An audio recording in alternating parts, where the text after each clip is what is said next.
नमस्ते। ताजमहल दुनिया के 7 अजूबों में से एक। लेकिन इसकी खूबसूरती के साथ साथ ना इंटरनेट पर ऐसी कई कहानियां तैरती रहती हैं जिनका सच से दूर दूर तक कोई वास्ता नहीं है। तो चलिए आज के इस विश्लेषण में हम इन्हीं वायरल अफवाहों की तह तक जाते हैं और जानते हैं इसका बिल्कुल प्रामाणिक सच्चा इतिहास। इस पूरे सफर में हम 5 अहम मुद्दों पर बात करेंगे। शुरुआत करेंगे उस सच्चे इतिहास से जिसे सब मानते हैं, फिर उन 22 बंद दरवाजों का राज, मंदिर होने का विवाद, ये सारी अफवाहें आखिर शुरू कहां से हुईं, और हाँ, वो सबसे मशहूर मिथक, मजदूरों के हाथ कटने वाली कहानी। तो आइए सबसे पहले उस बुनियाद की बात करते हैं जिस पर यह विशाल इमारत खड़ी है। ताजमहल की जो असली कहानी है ना, वो मुगल सम्राट शाहजहां और उनकी पत्नी मुमताज महल के गहरे, बेहद खास रिश्ते के इर्द गिर्द घूमती है। लेकिन इस कहानी का एक बड़ा ही दुख भरा हिस्सा भी है। साल था 1631, जब अपने 14वें बच्चे को जन्म देते वक्त मुमताज महल का निधन हो गया था। इस सदमे ने शाहजहां को पूरी तरह तोड़कर रख दिया था।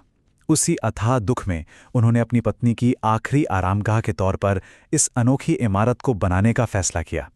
और ये वास्तुकला का एक ऐसा स्मारकीय काम था जिसे पूरा होने में पूरे 22 साल लग गए। और इसमें जो इंसान की मेहनत लगी है ना, उसका अंदाज़ा लगाना भी मुश्किल है।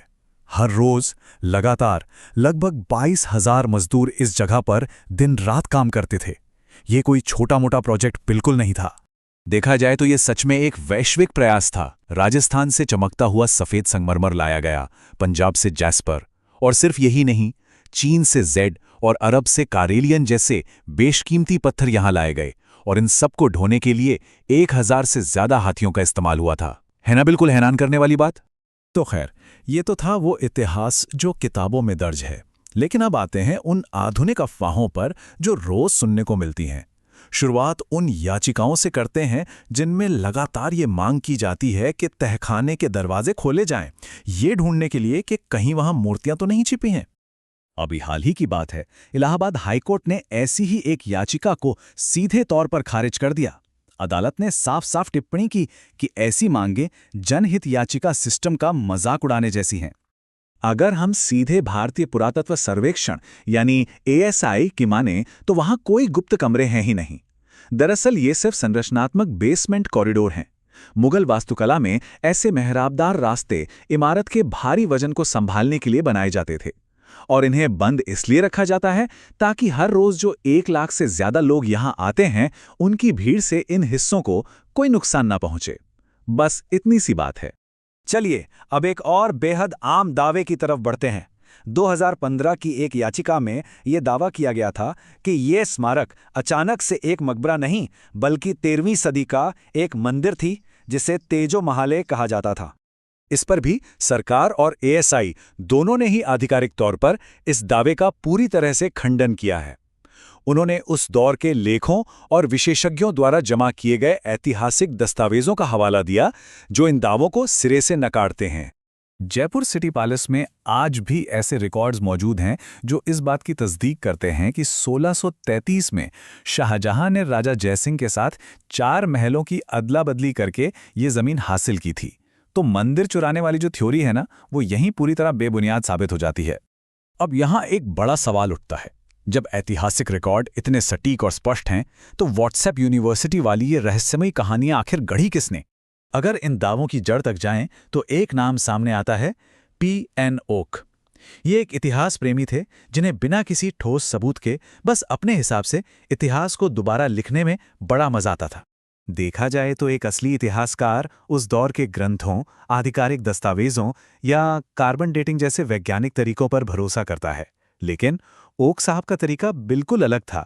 वो बस अपनी कल्पना दौड़ाते थे, जैसे कि बिना किसी ऐतिहासिक आधार के संस्कृत के शब्द वाटिका को उन्होंने सीधे वेटिकन से जोड़ दिया। उनके पर्चों में छपे दावों को सुनकर ही अंदाजा लग जाता है कि उनकी विश्वसनीयता कितनी थी। जैसे उनका कहना था कि वेटिकन एक हिंदू मंदिर था, या ईसाई धर्म की शुरुआत भगवान कृष्ण से हुई और अब्राहिम असल में ब्रह्मा थे। एक बार तो सुप्रीम कोर्ट ने उनकी एक याचिका को ये कहते हुए सीधे खारिज कर दिया था कि ऐसा लगता है इन्हें किसी मधुमक्खी ने काट लिया हो। और अब उस आखिरी और सबसे ज्यादा सुनी जाने वाली अफवाह पर आते हैं। वही दिल दहला देने वाली कहानी जो कभी कभी सार्वजनिक हस्तियों द्वारा भी दोहराई जाती है। क्या सच में शाहजहां ने ताजमहल बनाने वाले 20,000 मजदूरों के हाथ कटवा दिए थे? एक पल के लिए ना इस कहानी को जरा लॉजिक के आईने से देखते हैं। ये सोचने वाली बात है कि एक साथ 20,000 लोगों के हाथ काटने का पूरा प्रोसेस व्यावहारिक तौर पर कितना असंभव है। बस ये कल्पना करने की कोशिश करते हैं, अगर ऐसा करना हो तो किसी को पहले 20,000 लोगों की एक बड़ी लाइन लगवानी पड़ेगी, फिर हाथ काटने का पूरा सिलसिला चलेगा, और वो भी इस बात को ध्यान में रखते हुए कि आगे जो हजारों डरे हुए लोग खड़े हैं वो शहर छोड़कर भागेंगे नहीं। लॉजिक के हिसाब से ही ये पूरी कहानी बिल्कुल मजाकिया लगने लगती है। सबसे बड़ी बात, आज तक ऐसे किसी कटे हुए हाथ का कोई अवशेष या कंकाल का हिस्सा कभी नहीं मिला। ना तो उस जमाने के दरबारी इतिहासकारों ने इसका कोई जिक्र किया, ना ही बाहर से आए किसी यात्री ने अपनी किताबों में ये बात लिखी। सच्चाई तो यह है कि शाहजहां इन कौशलयुक्त कारीगरों की बहुत इज्जत करते थे। ये सारे मजदूर ताजगंज में आकर बसे और बाद में उन्होंने ही शाहजहानाबाद, लाल किला और जामा मस्जिद जैसी शानदार इमारतें भी बनाई। तो दस्तावेजों पर आधारित जो सच्चाई है ना, वो कहीं ज्यादा खूबसूरत है। यूनेस्को की इस विश्व धरोहर स्थल को देखकर जज्बात उभर आना आम बात है। जैसे मशहूर कवि शकील बदायूनी ने लिखा था कि एक शहंशाह ने ताजमहल बनवाकर सारी दुनिया को मोहब्बत की निशानी दी है। ये प्रेम का एक स्थायी प्रतीक है। लेकिन एक दूसरे महान कवि साहिर लुधियानवी का नजरिया इसके बिल्कुल उलट था। उन्हें ये उसी इमारत में गरीबों का मजाक उड़ाने के लिए बनाया गया दौलत का एक विशाल प्रदर्शन दिखा। इतिहास को देखने का नजरिया तो अलग हो सकता है, लेकिन जो तथ्य हैं वो कभी नहीं बदलते। अब इतना सब जानने के बाद गौर करने वाली एक आखिरी बात रह जाती है। जब सच्चा और लिखित इतिहास अपने आप में इतना अनोखा, इतना कमाल का है, तो आखिर क्यों सबका ध्यान उन झूठी अफवाहों की तरफ भागता है? असली जादू आखिर है किस में? उन रोज आने वाले मैसेज फॉरवर्ड्स में, या सदियों से पूरे फख्र के साथ खड़े इस ऐतिहासिक सच में? इस पर विचार जरूर होना चाहिए। मिलेंगे अगले एक्सप्लेनर में ऐसे ही एक नए विश्लेषण के साथ।